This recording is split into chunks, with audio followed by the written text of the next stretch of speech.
Tired of feeling I'm high on believing that you're in love with me. Hello everybody and welcome to another patch for Marvel Heroes 2015. This particular one is 1.28 and it contains a couple of very exciting updates, amongst which is a new Fortune card that contains a lot of really exciting costumes, as well as the Doctor Doom team up, amongst other boosts and all sorts of craziness. But chief amongst the very exciting updates for this particular one is the release of X-23. She was on the test center for a while. I streamed a couple of times doing some power testing with her, so feel free to take a look at those on live server. I've only got her at level 1, but you can go and look at those so you can see generally how she works now. The major difference between the live and the test when I was using her earlier is this power, the Covert Assassin, which actually grants her stealth. So it's pretty cool, definitely going to be very useful. I'm sure a lot of people already have builds and all that good stuff up and running. One other thing that wasn't really in the test center were some of her costumes as well. So you can see right now I am wearing the classic costume here. And we also have the X-Force, which is actually my personal favorite. I really like the X-Force, although I don't really like her hair in any of them, but I'm not a 3D modeler, so I don't have a clue how difficult it is. I'm sure it's very hard to get it right. This particular one is the Target X costume. And again, I mean, the hair I don't really like, but the costume itself looks really cool, I think. And then the Fang costume, which is, you know, like the savage, woo, scary one. I really don't like the teeth on it, though. I think that they look too fake, for lack of a better term. I'm sure that that's exactly how it looked in the comic books, though, but I'm personally not a big fan of it. For the time being, I'm going to stick with the classic.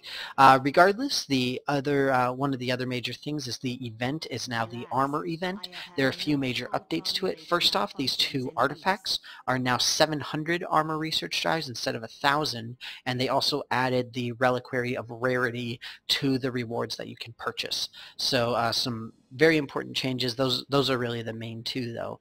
One of the issues that I and a decent number of people have also had with the events is that now our Planet X bark is completely worthless, because I didn't think to spend it, because I thought that I would have enough time to be able to get to 15 to get the mysterious box, and now I don't have time to get anything at all. So it's kind of depressing because I'm stuck with a bunch of bark that I'll never be able to use. But we'll see what happens. I don't know if there will be something else. I doubt that there will be. There really shouldn't be, because they said this is the last time. Either way, the other really major update for this is actually here in Asgard with our good buddy Hogun. Now there has been an update for the items, because one of the biggest things for the raids is to go and get the unique items from each of the bosses. And one of the problems is that obviously they're extremely rare. So what the developers added is actually two things. First, you can now directly add a challenge bonus to a slot 1 through 5 gear piece, and you've got essentially seven options. You can just have a straight up random one. You can and then you can have each of the 6 individually, like specific ones.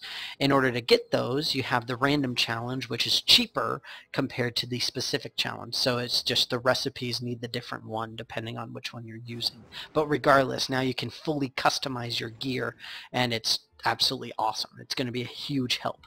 The really major update here, though, is that you can purchase recipes to make the unique items that are dropped by the raid bosses. The recipes themselves are cheap. The problem is that you need to have an Asgardian forged ingot in order to make each of them, and the ingots are what are really expensive. But either way, if you've been going through the raids and collecting these Eyes of Demon Fire, then you're going to be sitting on a whole bunch anyway, so it doesn't really matter. And you'll be able to afford these in a relatively short period of time. Relatively, obviously. But either way, they are available and we can finally get them. So it is pretty exciting. I'm really happy to be able to see it. So definitely a good thing. Other than that, there's the usual parade of bug fixes, a few known issues, not too many though.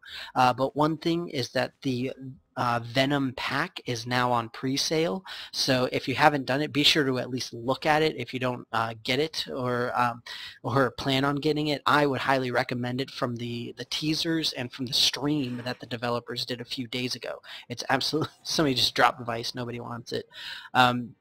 So from the stream a few days ago, Venom looks absolutely amazing. They're going to have the classic costume, the Toxin costume, and then the other major one is, I think it's called Anti-Venom. It might be Negative Venom, something like that. Either way, the colors are inversed and he's a different person. But regardless, it looks like he's going to have some absolutely incredible powers, and he's going to be a blast to play as. So highly recommended. Even though I haven't played as him, I only saw him. Doesn't matter though. But with that, that's pretty much it for 1.28. I hope that you guys enjoy it. I hope that you have a great weekend. Go out and get those Armor research drives. Look at the patch notes to see exactly where to get them. All that I really remember for sure off the top of my head is Allfather Brevik in the Bovenheim has the most with, I believe it's 25. So if you want the most, that's where to farm. There, see, Portal to Bovenheim. So make sure that you go there. Either way, thanks again for watching. I hope that you enjoyed it, and I will see you next time. It's as sweet as candy. It's tasty.